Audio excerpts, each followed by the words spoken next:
This channel does not promote any violent, harmful, or illegal activities. All content provided by this channel is meant for an educational purpose only. অন্যদিকে SIR এর ভয়ে ভারত ছেড়ে পালানোর যে হিড়িক সেই হিড়িক কিন্তু এখনো অব্যাহত। সীমান্ত পেরোতে গিয়ে আবারও বাংলাদেশি জালে স্বরূপনগরের হাকিমপুর সীমান্তে আরও 4 জন বাংলাদেশিকে গ্রেফতার করা হয়েছে। আর 4 দিনে গতকাল পর্যন্ত আপনারা জানেন 94 জন ছিল, 4 জন বেড়ে গত 4 দিনে মোট 98 জন বাংলাদেশিকে পাকড়াও করল বিএসএফ।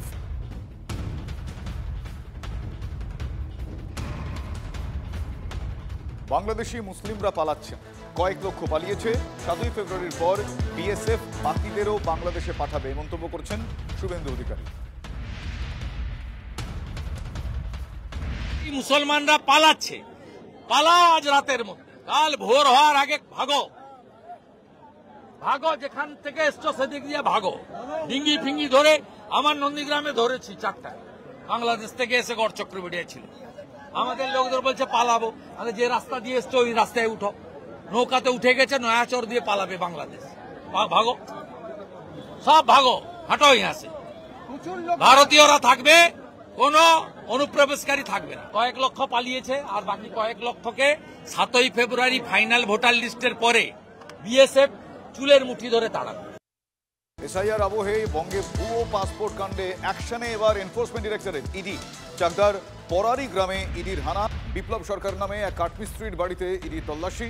বিপ্লব সরকার তার বাবা ও ভাইকে আটক করে সিজিও কমপ্লেক্স থানায় আনা হয়েছে। কিভাবে, কোথা থেকে পাসপোর্ট তৈরি, পাসপোর্ট নিয়ে কোথায় কোথায় তারা গিয়েছিলেন জানতে চাইছেন ইডি আধিকারিকরা। বিপ্লব সহ মোট 3 জনকে ইডি আধিকারিকরা জিজ্ঞাসাবাদ করছেন। ভুয়ো পাসপোর্ট কাণ্ডে সম্প্রতি নদিয়া থেকে ইন্দুভূষণ হালদার নামে এক অভিযুক্তকে গ্রেফতার করে ইডি।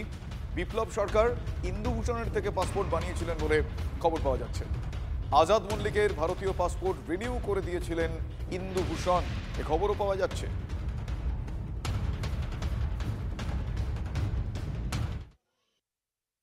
সারা ভারতবর্ষে যত জাল নোট আছে তার 72% আসছে পশ্চিমবঙ্গ থেকে। এটা রিজার্ভ ব্যাংকের রিপোর্ট, তাও আবার মালদার কালিয়াচক থেকে।